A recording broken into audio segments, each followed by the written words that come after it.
Euzubillahimineşşeytanirracim. Bismillahirrahmanirrahim. Assalamu aleykum. Değerli insanlar, əziz müsəlmanlar, xoş gördük sizin hamınızı. Hamınızı Allahın salamıyla salamlayıram. Bugünkü bizim Qur'an-ı Kerim dərsimiz, Qur'an-ı Kerim söhbətimiz düşünüb ibrət alınası məsələlər ilə əlaqəli olacaq. Bu barədə Qur'anda 39 ayə keçməkdədir. Düşünüb ibrət alınası məsələlər deyiləndə biz bu dünyada yaşayırıq, bu dünyada olub bitənləri biz görürük, dünyanı biz görürük, hər bir şeyi, gecəni, gündüzü, ulduzların çıxması, günəşin çıxması, günəşin batması, illərin, fəsillərin dəyişməsi, bunları biz görürük.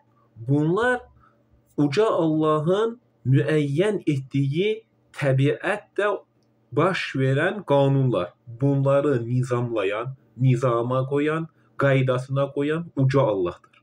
Və biz bundan ibrət almalıyıq. Və bu bizim düşünüb ibrət alınası məsələlərdir. Göydə uçan quşlar, qanad çırpıb uçan quşlar, dənizdə yaşayan, suda yaşayan canlılar, həm suda nəfəs alan, həm quruda nəfəs alan canlılar. Göydə yerin sütunsuz durması. Bunların hamısı bizim ibrət alınası məsələlərdir. Düşünüb, idrak edib, bu məsələlərdən ibrət alınası, yağışın yağması, yağış yağdıqdan sonra ölmüş torpağın dirilməsi, bu hamısı uca Allahın bizə bəxş elədiyi, bizə göstərdiyi, özünün qüdrətini göstərən amillərdir. Və biz bunları görürük, bunlardan da biz ibrət alıb düşünməliyik. Allahın ucalığı, müqəddəsliyi, hər şeyin sahib olduğunu, ərşin sahibi olduğunu, mülkün sahibi olduğunu biz görürük. Bu arada kanalıma abunə olub dərsləri izləyə bilərsiniz. Omusk 55-155 saytında YouTube'un playlist bölmələrində Qur'an dərsləri mövcuddur. Oradan dərsləri izləyə bilərsiniz. Anlaşılmaz məsələ olsa şərh bölümündə fikrinizi yaza bilərsiniz. Diqqətinizə görə minnətdarım. İndi ibrət alınası məsələlər ilə bağlı bugün mövzumuz olacaq. Bu barədə biraz qısa məlumat verməyə çalışım. İbrət almaq görünən bir hadisədə, şahid olunan bir mənzərədə zahirə taxılıb qalmamaq, pərdə arxasındakı gizli və dərin mənaya çatmaqdır. Bu ibrət alınası məsələlər. Zahiri məsələləri baxıb ibrət ala bilərsiniz, ancaq bu ibrət alınası məsələlərin bəzi pərdə arxası məsələlər də olur. Biz onlara baxıb ibrət almalıyıq. Elə bir məsələlər baş verir, elə bir hadisələr baş verir ki, dünya həyatında zahirən baxıb ibrət alırıq. Bəzən o zahiri görkəmində olan, pərdə arxasında olan mənaları anlayıb ibrət alsaq, daha da biz həm bu dünyada, həm də axirəti yaxşı anlayan, qavrayan insanlar olarıq. Bu dünyada bizim nə ediriksə, hər bir şeyi biz Allah rızası üçün edirik.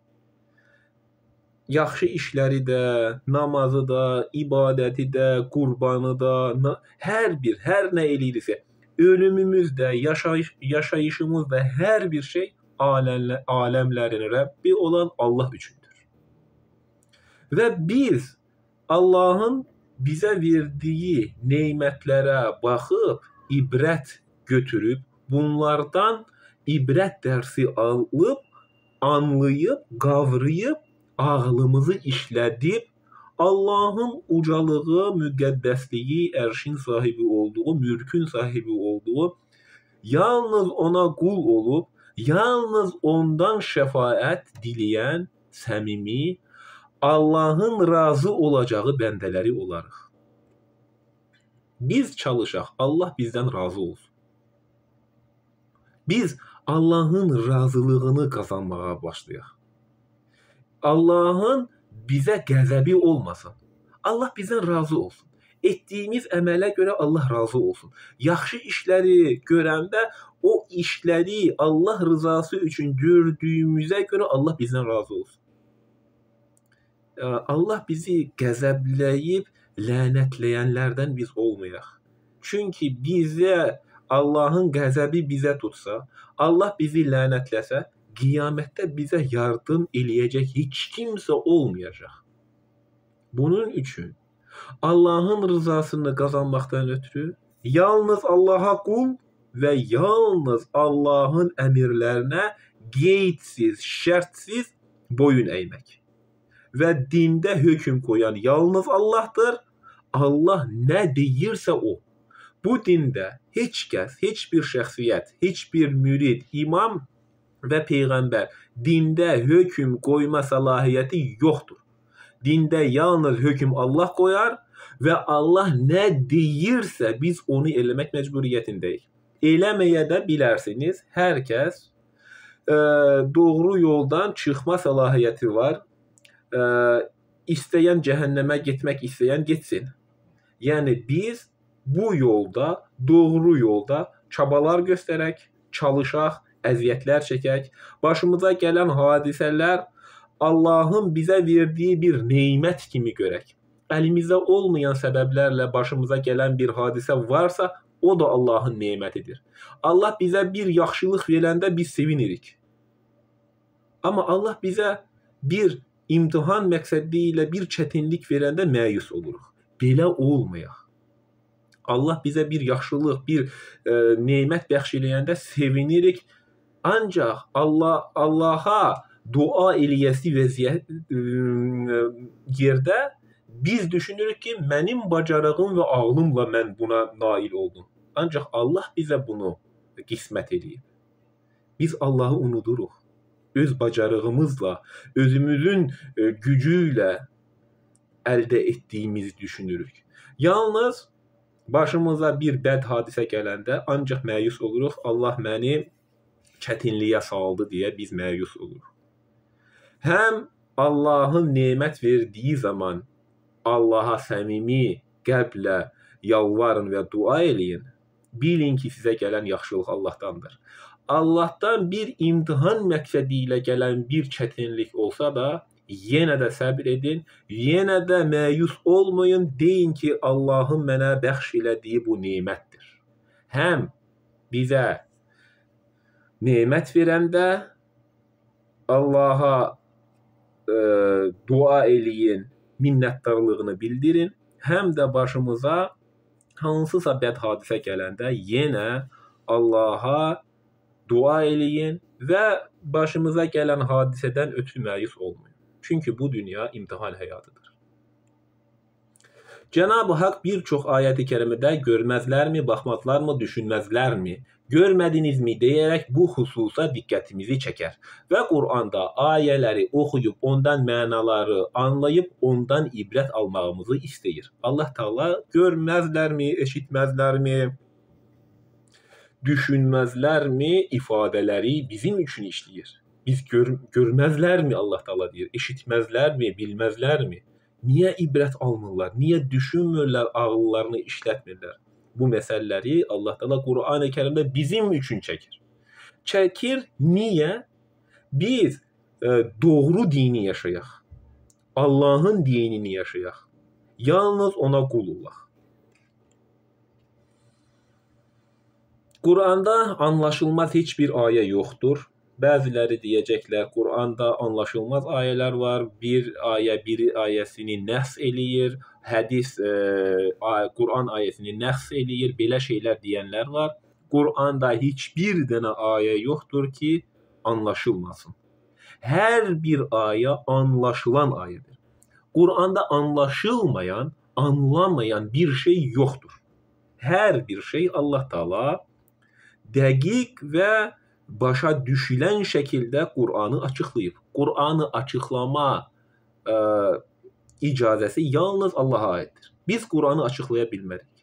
Qur'anı Allah Taala bizim üçün açıqlayır və öz hökmlərini Qur'anda bizə bildirir və biz də o hökmlərlə yaşayıb həm özümüz yaşamalıyıq, həm də insanlara Allahın ayələrini bəyan eləməliyik. Quran ikili anlatım sisteminə sahibdir. Quran bir ayə, Bəqərə surəsində olan bir ayə, Nisa surəsində olan bir ayəni açıqlayar. İkili anlatım sistemi var Quranda. 6236 dənə ayə, 114 dənə surə var. Bu ayələr biri digərini izah eləyir. İkili anlatım sistemi var Quran-ı Kərimdə. Siz özünüz oxusanız, başdan ayağa qədər Quranı oxusanız, özünüz də anlayarsınız necə bu anlatım sistemi Quranda baş verir. Bir ayəni digər surədəki ayə izah edir. Biz də Quranı oxuyub orada qövmlərin başından keçən hadisələri görüb ondan ibrət dərsi almalıyıq. Quran-ı Kərimdə Ad, Səmud, Lüt qövmlərinin başına gələn hadisələrini biz görürük və biz onlara baxıb ibrət dərsi almalıyıq. Həm də Quranda Cənab-ı Haqqın hər şeyin sahibi olduğunu görüb yalnız ona qul olub, hər məsələdə Quranı birinci yerə qoyub ondan ibrət almalıyıq. Bugün insanlar keçmiş millətlərdən qalan bəzi qədim abidələri dolaşırlar, lakin onların başına gələnlərdən ibrət alırlarmı? Biz keçmiş qövmlərin abidələrini gəzib dolaşırıq və onların başına gələn hadisələri biz təfəkkür edib, anlayıb, ibrət alıb, ibrət dərsi götürürükmü biz onlardan? İnsanlar yoluxucu xəstəlikləri, zəlzələləri, yanğınları, təbiət hadisələri, tsunamiləri görür və televiziyalarda bunu seyr edirlər. Lakin baxıcı kütləsi bundan ibrət alırmı? Biz ibrət alırmı? O qədər hadisələr, zəlzələlər, tsunamilər, hər bir şey təbiət hadisələri baş verir. Biz bundan yanğınlar baş verir, hər bir şey külə dönür. Biz bunları görürük, baxırıq, ibrət dərsi ala bilirikmi? Bunun pərdə arxasını biz düşünə bilirikmi? Bütün bunların arxasındakı sonsuz qüdrət və bütün aydınlıqların arxasındakı qiyaməti təfəkkür edə bilirikmi? Bu hadisələr baş verəndə bu hadisələrin qiyaməti göz önünə ala bilirikmi? Yanğınlar baş verir, sel vurub evləri dağıdır, tsunami hər yeri dağıdır, evləri sökür, evləri yıxır, hər bir şeyi dağıdır tsunami olanda. Biz bunlardan ibrət dərsi ala bilirikmi?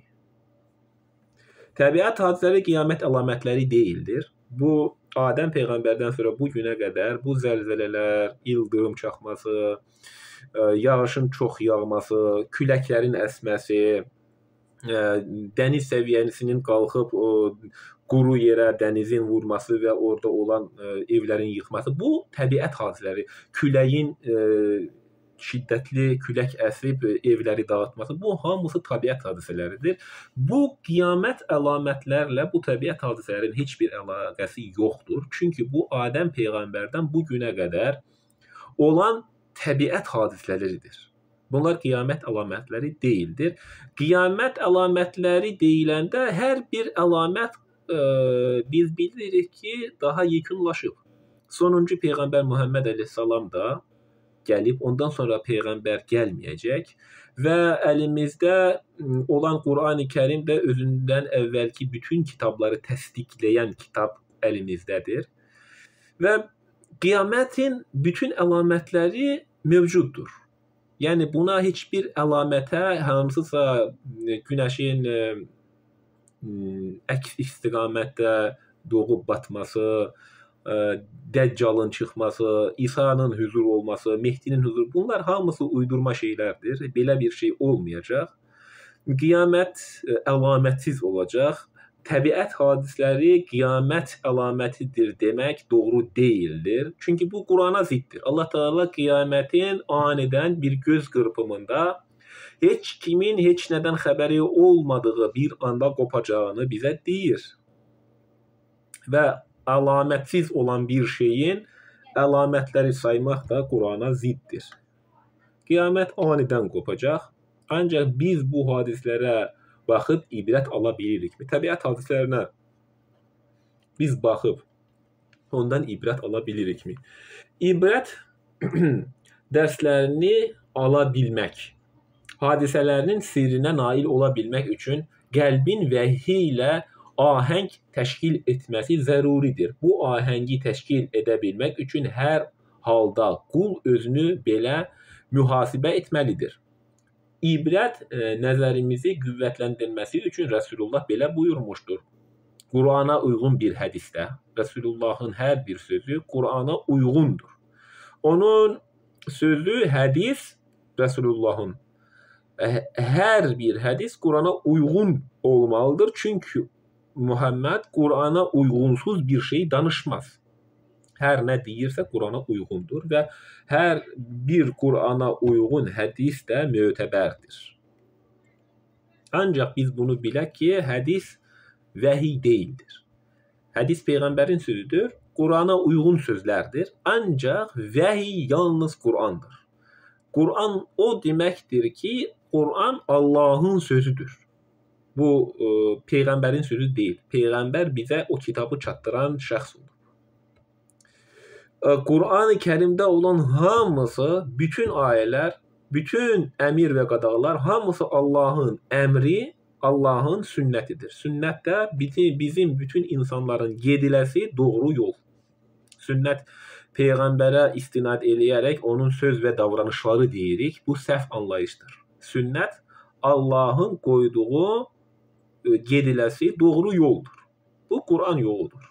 Sünnət budur. Peyğəmbərə istinad edərək onun söz və davranışları deməyimiz Qurana ziddir. Qurana nə ziddirsə, o da günah şəklidir.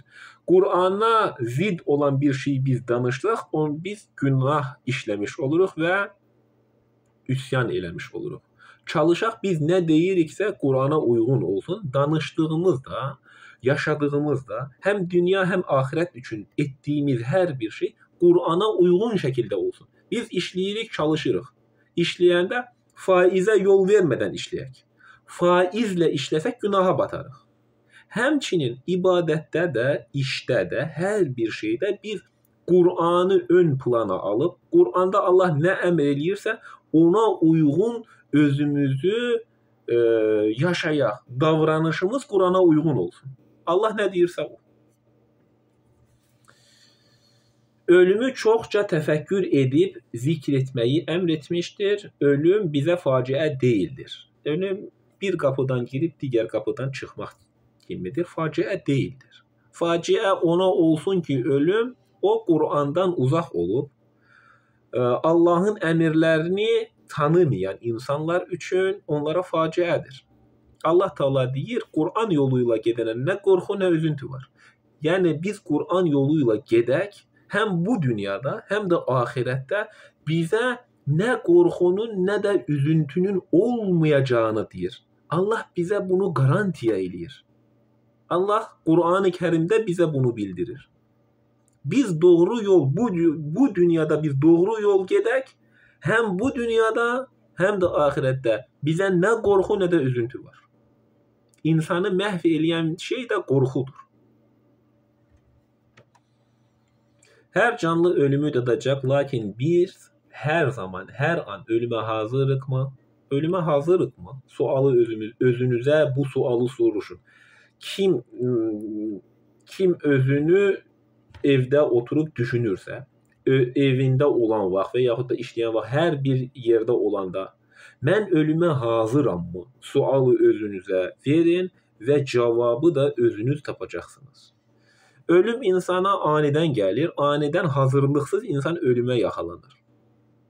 Hazırlıqsız insan ölümə yaxalanmadan qabaq biz ölümü düşünək, ölümün nə olduğunu bilək və ölümə hazır olaq. O demək deyil ki, öldüm, daha yox olacağam, silindim bu dünyada. Belə anlayış olmasın.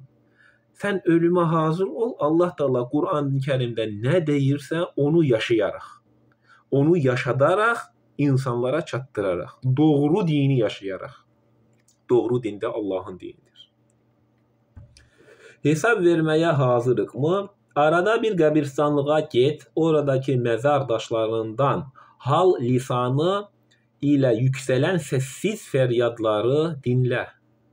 səssiz fəryadları dinlə qəbirstanlıqda. Ömür nemətini itirdikdən sonra peşman olmanın bir fayda verəməyəcəyini düşün. Vaxtın qədrini bil və zamanı yaxşı işlərə dəyərləndir. Qəbirdə yatanlar üçün dua et və onlara rəhmət oxu. Kimin qəbrinə gedirsinizsə gedin, qəbir ziyarəti edin və yalnız onun üçün ona dua eləyin. Allahdan ona rəhmət oxuyun. Ondan bir yardım dinləməyin, ondan bir şey gözləməyin. Və bundan sonraki günlərin daha çox həmd, şükür və zikr ilə dəyərləndirməyə çalış. Zikr bir şeyi çox təkrar eləmək deyil, Qur'anı anlayıb beynimizdə, başımızda yerləşdirərək onu yaşamaq və yaşatmaqdır. Zikr budur. Həyata keçirməkdir. Arada bir xəstəxanalara gedərək xəstələri ziyarət et. Xəstə halda olanları görüb ibrət al. Özünün sihhət nemətini düşünərək hər halına Allaha şükr et. Xəstələri biz görürük, yatalaq olanları görürük, kalyaskalarda olanları görürük. Onlara baxıb hər halına necə vəziyyətdəsənsə, hər halına Allaha şükr et. Arada bir həbsxanalara gedərək oradakı məhkumların əziyyət dolu zindan həyatlarını təfəkkür et. Cinayətlərin bir anlıq öfkə və ya cinayət nəticəsində işləndiyini, digər tərəfdən məzlum olaraq həbsə düşüb, o dərdə düşənlərin də olduğunu, onların yerində özünün də ola biləcəyini düşün. Allah Taala səni bu hala düşməkdən mühafaza etdiyi üçün ona şükr et. Oradakilərin salamatı üçün də dua et. Hər bir məsələdə şükr et və səbirli ol. Quran ayələrinə keçək. Yunus 4. Hamınızın dönüşü onadır, Allahadır. Bu Allahın haqq olan vədidir. Dönüşümüz Allahadır. Allahın haqq olan vədidir. O məxluqu ilk dəfə yaradır, sonra onu qiyamət günü yenidən dirildir ki, salih əməllər edənləri ədalətlə mükafatlandırsın. Kafirlərə gəlincə, küfr etdiklərinə görə onlar üçün qaynar içki və ağrılı-acılı bir əzab hazırlanmışdır. Allah Taala öldükdən sonra qiyamətdə bizi yenidən dirildib haqq hesab edəcəyini dedi və ölmüş olan insanlar üçün hal-hazırda nə cəza, nə də mükafat tətbiq olunmur. Onlar yuxudamış kimilər, ölmüş insanların hamısı elə bil ki, yuxudadırlar, yatmış kimidirlər. Onlar üçün hesab başlanmayıb, qiyamət anidən bir göz qırpımında qopacaq və ölmüş insanlar dirildikdən sonra o zaman hesab başlanacaq. O zaman yaxşılara mükafat, pislərə də cəza tətbiq olunacağını Allah Taala Qurani Kərimdə buyurur. Bir dəfə demişdim bu barədə. Qəbir əzabı deyə bir uydurmanı dinə əlavə ediblər. Qəbir yaxşı insanların cənnət bağçalarından biri, pis insanların da cəhənnəm çukurlarından biri deyərək belə uydurmaları insanlara danışanlar var. Qəbirdə heç bir əzab, əziyyət yoxdur. Çünki Allah Taala qiyamət qopmadan hesabın başlamayacağını deyir. Hesab hələ başlanmayıb. Hələ imtahan həyatı davam edir. İmtahan həyatı qurtarmalıdır ki, bu müddət, bu dünya qurtarmalıdır ki, imtahan başa çatsın. Hələ başa çatmamış bir imtahanın nəticəsi heç kim bilmir. Biz bu dünyada yaşayırıq, ölürük. Ölmək elə bil ki, insan üçün qiyamətin başlanmasıdır. Hər bir insanın ölümü onun üçün qiyamətin başlanması sayılır və hesab günü o bir göz qırpımında diriləcək və hesab başlanacaq.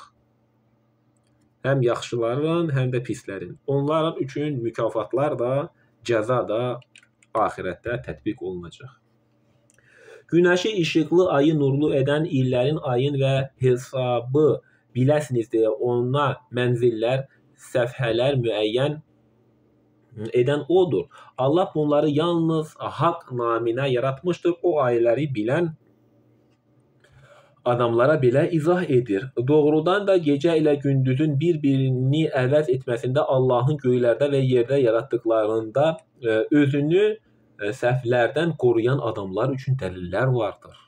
Biz bu ayələrdən ibrət alaq. insana bəla üz verdikdə uzananda da, oturanda da, ayaq üstə olanda da bizi çağırar. Bu bəlanı ondan sovuşdurduqda isə sanki ona üz verməmiş bəladan ötürü bizi çağırmamış kimi çıxıb gedər. İnsan nankördür.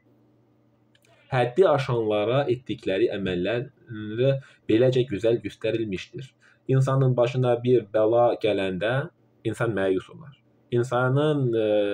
İnsan bir hansısa bir nemət əldə eləyəndə, hansısa qazanc əldə eləyəndə sevinər. Özünün bacarığı ilə olduğunu bilər, ancaq Allahı unudar.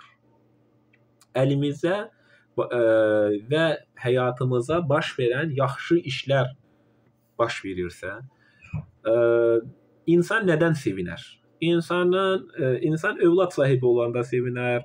İnsan bir qazanc eləyib, bir ev alanda, ev tikəndə, maşın alanda, hansısa iş uğurlu olanda, hansısa bu məsələlərdə insan sevinər. Məyus da olar bunun əksi olanda. Bunlar Allah Taala bizə imtahan məqsədi ilə darlığı da, zənginliyi də, yoxsulluğu da, varlılığı da, xəstəliyi də, sağlamlığı da, uşaq sahibi olmağı da, sonsuz olmağı da, hər birisi imtahan məqsədi ilə etdiyini Allah Taala bizə bildirir. Bu dünyada olan oğul uşaq sahibi də, zənginlik də bir oyun və əyləncədən ibarət olduğunu Allah Taala deyir. Qiyamətdə valideynin övlada, övladın valideynə fayda verəməyəcəyi bir gündən də bizi xəbərdar eləyir. Biz bu günə, qiyamət gününə hazır olaq. Bu gündən biz Qur'anı anlayaraq oxuyub qiyamətə hazır özümüzü yetişdirək. Necə ki insan Lori dildə deyək, o məktəbə gedir, oxuyur, universitet oxuyur. Universitet oxuyanda hansı sahə üzrə oxuyacağını magistra oxuyur, universitet oxuyur, doktorantura, professora qədər çıxıb gedir. Bu özün üzərində çalışır ki, həmin istədiyi məsləyə sahib olsun. İnsan belə artıq o məsləyə sahib olub işləyir. Bunun üçün o çalışmalıdır, əziyyətlər çəkməlidir, oxumalıdır, bilməlidir. Bu dünyada biz belə anlayaq. Bu dünya üçün qiyaməti bu dünyada biz Allah rızası üçün çalışıb, oxuyub, öyrənib yaşamasaq, biz qiyamətdə itirilənlərdən olasıyıq. Necə ki diplom almaqdan ötürü o adam oxumalıdır, əziyyətlər çəkməlidir, çalışmalıdır. Biz də qiyamət üçün Allah Taala'nın bizə verdiyi əmrləri olduğu kimi anlayaraq yaşayaq. Yaşadığımız halda biz imtihanı qazananlardan olarıq. Qur'anı hər dəfə dediyim kimi öz dilinizdə anlayaraq, başa düşərək oxuyun və onunla hökm edin. Sizdən əvvəlki nəsilləri də zülm etdiklərinə və elçiləri onlara açıq-aşkar dəlillər gətirdikləri halda onlara inanmadıqlarına görə məhv etdik.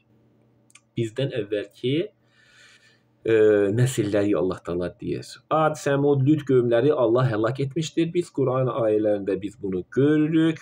Onlar zülmkar, haqqı saymayan kafir insanlar olublar. Biz günahkar adamları belə cəzalandırırıq. Ər-Rad 3. Yeri döşəyən, orada möhkəm dağlar, çaylar yaradan və bütün meyvələrdən cüt-cüt yetişdirən də Allahdır. O gündüzü gecə ilə örtüb bürüyür. Həqiqətən də bunda dərin düşünən adamlar üçün dəlillər vardır. Biz bu Qur'andan ibrət dərsi alıb Allahın hər şeyin sahib olduğunu bilək və yalnız ona qul olaq. Bütün meyvələri bizim üçün Allah Taala yetişdirir. Bütün təbiəti, hər bir şeyi bizim əmrimizə verib. Bizim əmrimizdədir hər bir şey. Biz təki çalışıb əziyyət çəkək, yaxşı insan olaq, insan kimi, adam olaq və axirəti düşünərək yaşayaq. Ölümü hər an düşünərək yaşayaq. Ölüm düşünmək, bayaq dediyim kimi faciə ilə ölümü düşünmək bu mənada demir. İnsan ölümü düşünəndə Allahın haramlarından uzaq olar, Allahın halal nemətlərindən istifadə eləyər və insan kimi insan olar. Yaxşı bəşər olar, gözəl şəxsiyyət olar, mərhəmətli insan olar. Ölüm insan xatırlayanda. Əgər ölümdən o uzaq olsa, ölüm onu qalalarda olsa da, seyfdə qalsa da, harda olur, zəngin almazların içində olsa da, ölüm onu haqlayacaq. Bunun üçün ölümə biz hər zaman, hər an hazır olmalıyıq. Bugün mən danışıram sizlə, ola bilsin ki, bir daha dərs eləmək mənə qismət olmasın. Bəlkə də sabah öldüm, bəlkə də bir dəqiqədən öldüm, bəlkə də gecə yatıb səhər oyanmadım. Heç bir insanın bu dünyada sabaha çıxmağa qarantiyası yoxdur. Bu qədər qarantiya olmayan bir dünyada biz yaşayırıq və biz ahireti unutmuşuq. Din deyə uydurmaları yaşayanlar var, haqq olan dini yaşayanlar da var. Din deyə uydurmaları yaşayıb, uydurmaları haqq kimi görənlər də var. Məzhəbləri, firqələri, təriqətləri din deyə vid götürüb, insanlardan uzaqlaşıb, özünü insanlardan fərqləndirənlər də var. Bunlar etdiyimiz halda biz nə qədər Allah bizdən razı olar? Allah bizi bunu mu əmr eləyir? Və ətəzimu bihablillah cəmiən və la təfərrəqu. Allah da Qurani Kərimdə deyir, Maidədə. Allahın ipindən, Qurandan möhkəm yapışın və firqələrə, məzhəblərə, təriqətlərə, bu xurafatlara bölünməyin deyir. Allah da bunu əmr etdiyi halda niyə bəziləri dini bölürlər? Başdan da dediyim kimi Şiə-Sünni söhbəti var. Burada da ayrılmalar gedir. Sonra məzhəblər, burada da ayrılmalar. Sonra təriqətlər, burada da ayrılmalar. Sonra cəmaatlar, burada da ayrılırlar. Yerdə qalan adi insan da deyəcək, mən bu məzhəbindən, mən bu məzhəbindən. İndi insanlar arasında çaşbaş olub, insan bir-birinə düşmən olacaq. Deyəcək ki, sənin imamın belə əmr edir, mənim imamım isə belə əmr edir, sənin dediyinlə ziddir, səninlə mənim düz gəlmir, düzləşmir. Bunlar üzərində bizim davamız, qırğınımız gedir. Dava bunun üstündə gedir, əsas dava. Biz niyə Qur'ana yönəlib Allahın əmr etdiyi şəkildə yaşaya bilmirik? Niyə? Nə üçün? Allah əmr etdiyi halda bölünməyin, parçalanmayın, əmr etdiyi halda bizə nə vadar edir ki, biz parçalanırıq, bir-birimizə düşmən oluruq. Birisi Quranist deyəcək, birisi belə öz ağlı ilə danışacaq. Mən Quran ayələrini danışanda Quranist deyirlər. Düşünmür ki, artıq mən nə danışıram? Deyir, hədis inkarçısıyam. Hədis inkarçısıyam deyiləndə Qurana nə uyğundursa mən onu qəbul edirəm. Qurana uyğun olmayan, Peyğəmbərin də demədiyi, uydurma insanların uydurduqları dini mən din deyə niyə yaşayım? Məni yaradan, yaşadan, öldürən, öldükdən sonra dirildən, bu dünyanın da, mənim də, sənin də hər bir şeyin sahibi olan Allahın dinini mən yaşayıram. Və mən insanları da buna dəvət edirəm, təşviq edirəm bu dini yaşamağa. İnsanların uydurduqlarını mən niyə yaşayım? Biraz düşünün, təfəkkür edin, ağlınızı işlədin. Biz insanlar, Allah da bizi ağıllı varlıqlar deyə yaradıb. Dünyada yalnız canlı olan bəşərdə, yalnız insandadır ağıl. Digər heyvanlarda ağıl yoxdur. Və bizim ağlımızı işlətməyimizi, düşünməyimizi, görüb təfəkkür etməyimizi Allah Taala istəyir. Əgər ağlımızı işlətməsək, Allah Taala Hud surəsində olacaq yəqin. Hud mu yoxsa Nur surəsində yadımda deyil. Ağlını işlətməyənlərin üzərinə pisliklər yağdıracağını Allah Taala deyir. Bizim ağlımızı işlətməyimizi Allah Taala istəyir. Yəni Allah Taala ağıl deyə bir nemət bizə verib, biz bunu işlətməsək, bundan Allah razı olmaz. Ağıl neməti bizə verdiyinə görə Allah Taala bizim o ağlımızı işlətməyimizi istəyir. Biz hər bir sahədə ağlımızı işlədirik, ancaq din sahəsində onu işlətmirik.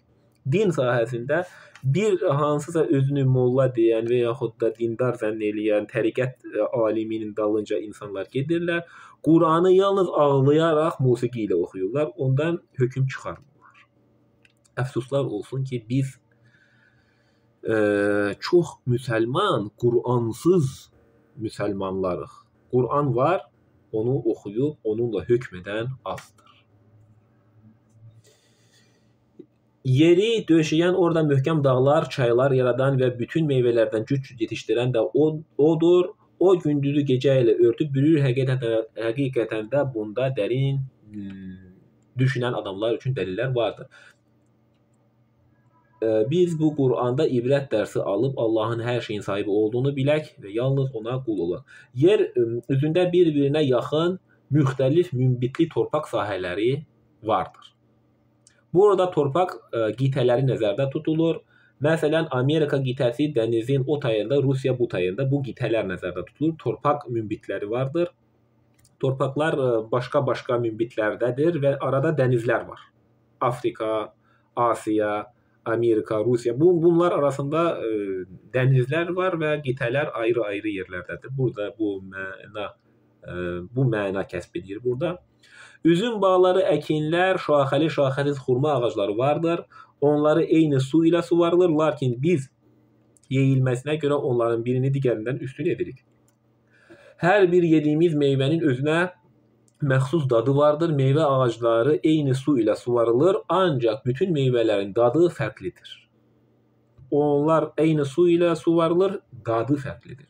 Bunu yaradan uca Allahdır. Doğrudan da bunda başa düşən adamlar üçün dəlillər vardır. Allah Taala bunları yaratdığına görə bunlarda dəlillər olduğunu düşünən insanlar üçün Allahın ayələri olduğunu deyir. Allah yeri su ilə suvarılır və bütün hər bir ölmüş təbiəti canlandırır.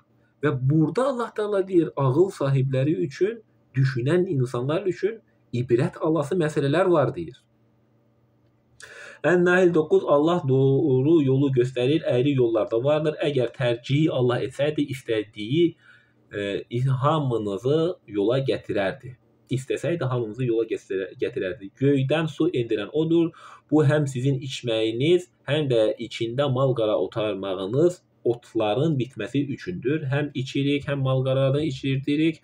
Həm də o su ilə təbiət canlanır, bitkilər bitir, otlar bitir və mal-qara da o otlardan yeyir. O su ilə sizin üçün dənli bitkilər, zeytun, xurma, üzüm və başqa meyvələrin hamısından yetişdirir. Həqiqətən bunda anlayan adamlar üçün dəlillər vardır. Allah Taala anlayan adamlar üçün, düşünən adamlar üçün, görən insanlar üçün dəlillər olduğunu deyir və biz bundan ibrət almalıyıq. Bu Allahın ayələridir. Hər bir şey Allahın ayədir. Bir göndərilən ayələr var, bir də yaratıldığı ayə var. Yaradılan hər bir şey, dünyada gözünüzlə gördüyünüz hər bir şey Allahın ayəsidir və hər bir şey Allah Taala xəlq eləyib. O gecəni, gündüzü, günəşi və ayı sizə xidmət etməyə yönəltdi. Ulduzlar da onun əmri ilə xidmətinizdədir. Hər bir şey Allah Taala bizə xidmət üçün yaratıb.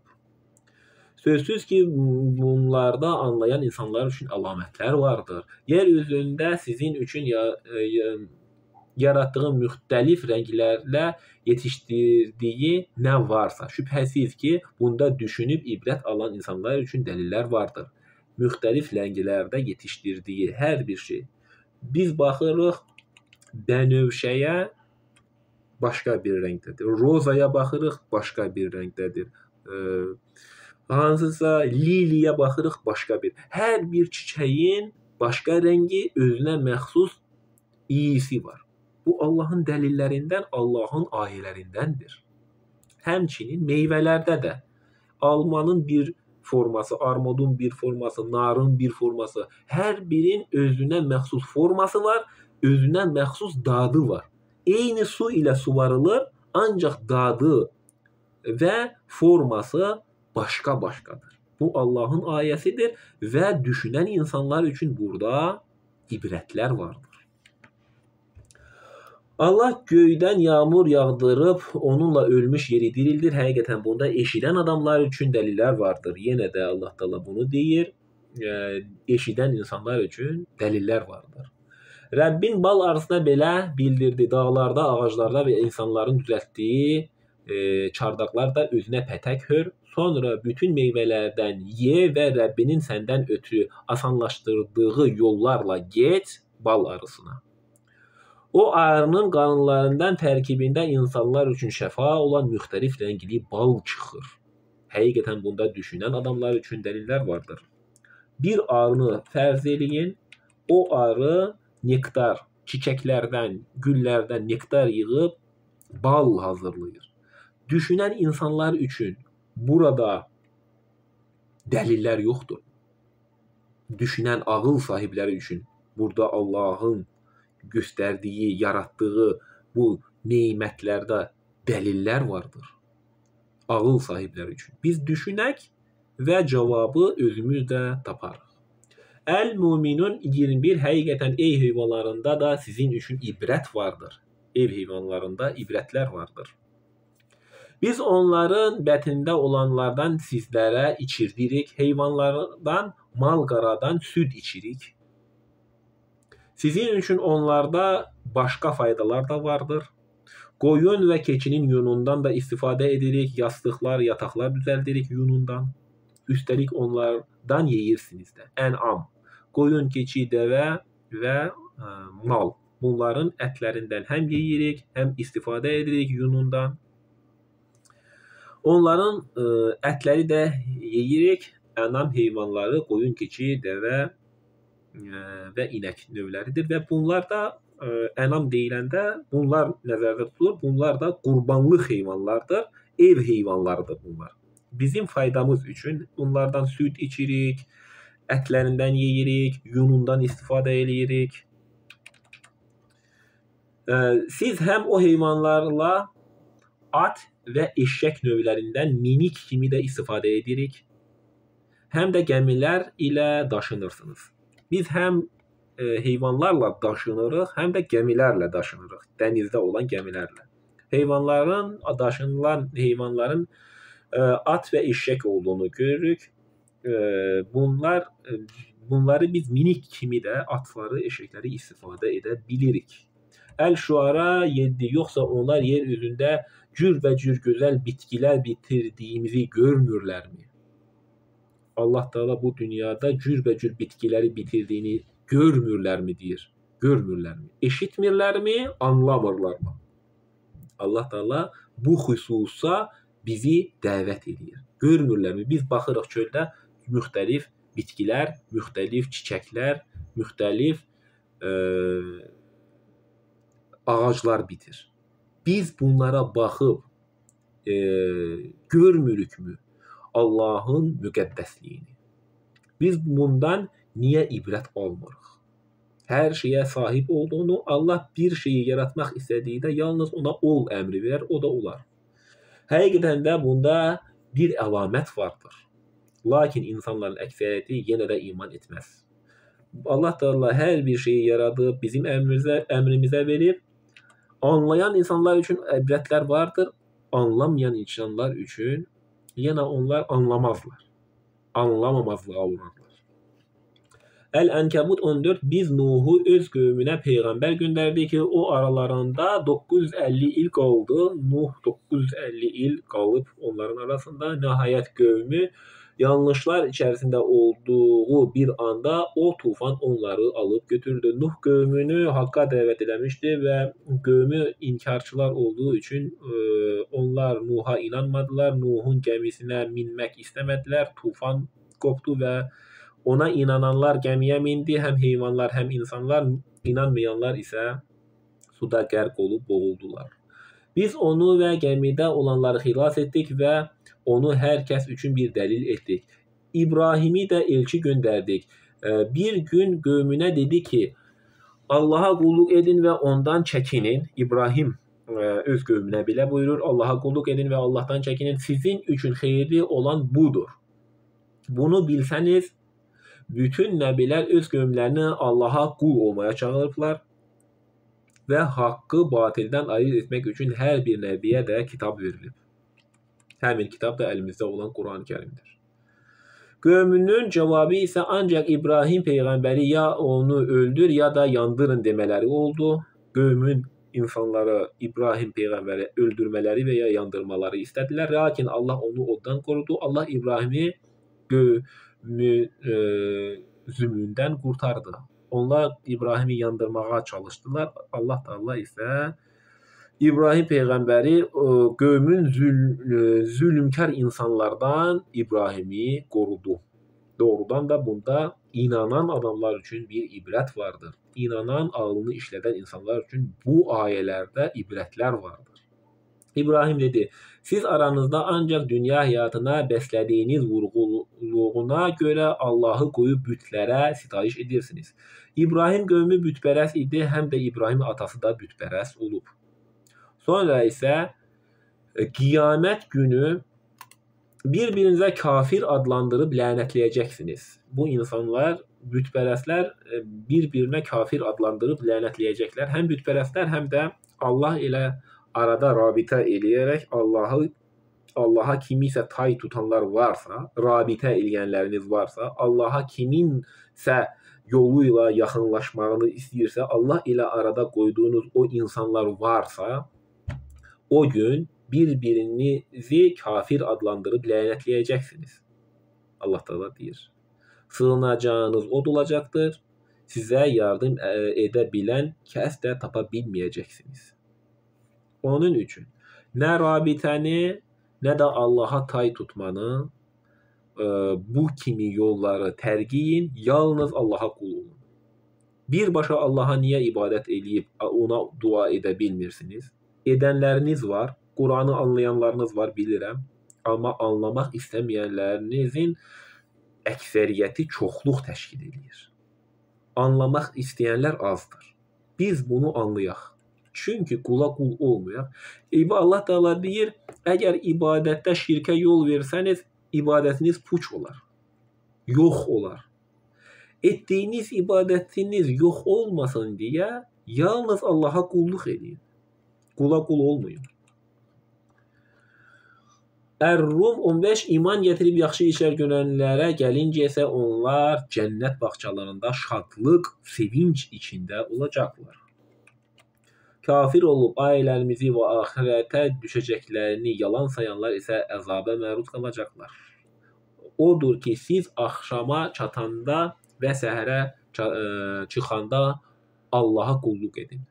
Namaz qılın, Allahın şəninə təriflər söyləyin, yalnız ona qul olun, Allahdan kömək diləyin, tövbə eləyin, mərhəmətli, müqəddəs, rəhimli Allahın hər zaman bizim tövbələri qəbul eləyəcəyini, günahları bağışlayacağını Quran ayələrində görürük. Biz yetər ki biz istəyək, yetər ki biz tövbə eləyək, günahlarımızın bağışlanmağını Allahdan istəyək.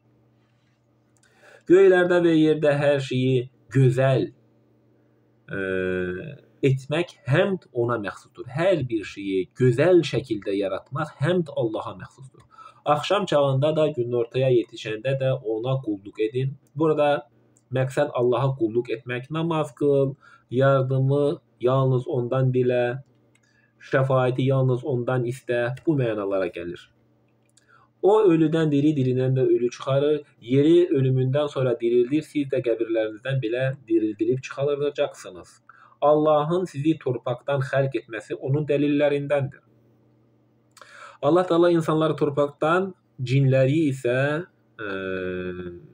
oddan xəlq eləyib. Şeytanı, iblisi oddan yaradıb, bizi torpaqdan yaradıb. Mənşəyi torpaqdır və bizim nə isə əlaqəli hər bir şey, nə ilə əlaqəli hər bir şey torpaq ilə əlaqəlidir. Torpaqdan gəldik və ora biz qayıdacağıq. Sonra da siz bir insan kimi yer üzünə yayıldınız. Ünsiyyətdə rahatlıq taparsınız deyə sizə özünüz kimi zövcələr yaratması, aranızda məhəbbət və mərhəmət salması da onun dəlillərindəndir. Həqiqətən bunda düşünən düşünənlər üçün ibrətamiz dəlillər vardır. Həm insanlar üçün zövcələr Allah Taala həm insanı yaradıb, həm zövcəsi. Həm heyvanlar üçün belədir. Məhəbbət və insanlar arasında sevgi bağı yaratmaq üçün Allah Taala həm insanı, həm kişiyi, həm qadını yaradıb. Sevgi bağları yaradıb. Həm bu insanlardadır, həm də heyvanlarda da belədir. Həm bütün canlılarda belədir. Göylərin və yerin yaradılışı göylərin və yerin yaradılışı dillərinizin və rənglərinizin müxtəlifliyi də onun dəlillərindəndir. Danışan dil. Azərbaycan, Avar, Rus, Türk, İngiloy bu dillərdən söhbət gedir. Hər kəsin danışdığı dili də yaradan uca Allahdır. Həqiqətən bunda bilənlər üçün ibrətamiz dəlillər vardır. Gecə və gündüz yatıb dincəlməyiniz, onun lütfünü axtarmağınız da onun dəlillərindəndir. Həqiqətən bunda eşidən kəslər üçün ibrətamiz dəlillər vardır. Həm qorxu, həm də ümid vermək üçün ildırımı sizə göstərməsi, göydən su endirib, yeri ölümündən sonra onunla diriltməsi də onun dəlillərindəndir. Həqiqətən bunda başa düşən adamlar üçün ibrətamiz dəlillər vardır. Bu ayələrdə axırlarında, ayələri Allah Taala deyir, axırlarında ibrət alanlar üçün, görənlər üçün, düşünənlər üçün, eşidənlər üçün ibrət alası dəlillər, ayələr vardır. Biz bunlardan ibrət alaq, göyə baxaq, dünyaya baxaq. Hər bir şeyi Allah nizamlayıb, bir nizama, bir tərəziyə qoyub hər bir şeyi. Gecə gündüzü əvəz eləyir, fəsillər dəyişilir, yağış vaxtında yağış yağır, qış olur, yay olur, ölmüş bitkiləri yenidən canlandırır. Qışda ağacın bütün yarpaqları tökülür, ağac ölmüş vəziyyətdən sonra yayda yenidən dirildən uca Allahdır.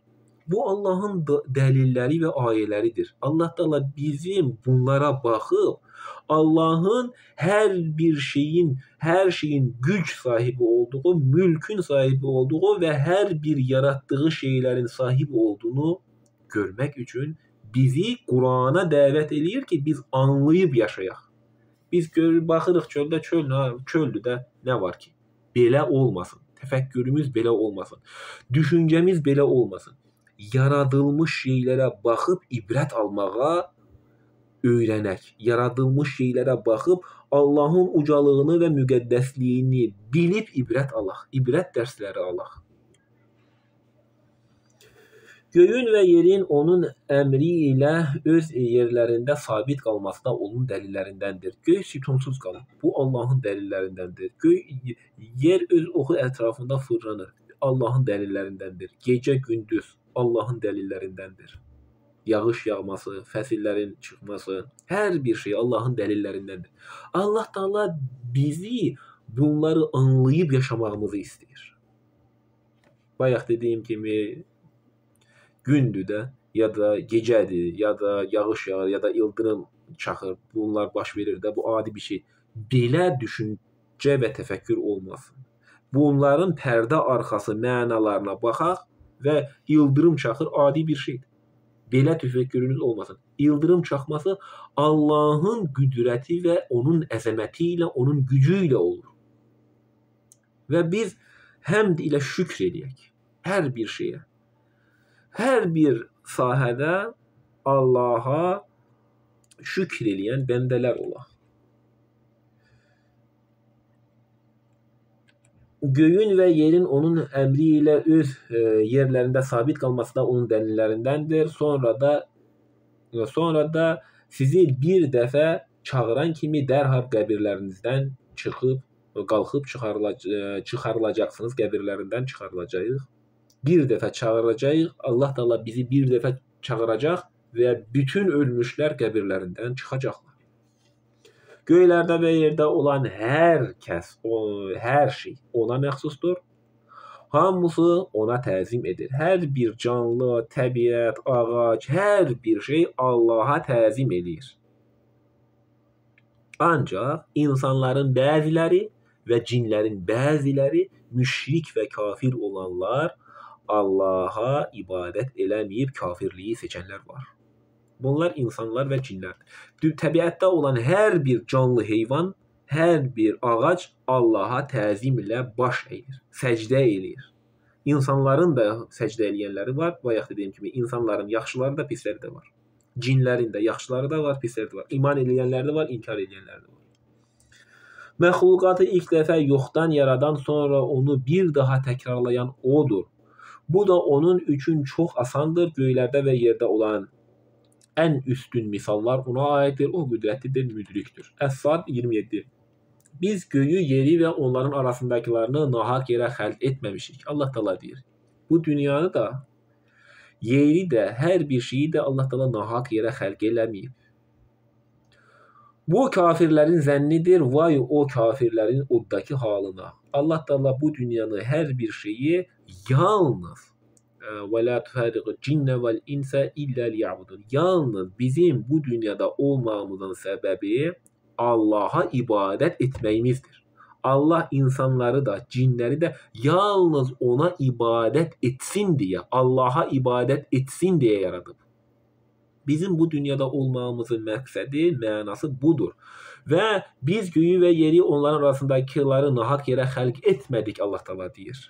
Yəni bizim məqsədimiz, bizim bu dünyada olmağımızın səbəbi Allaha qulluqdur.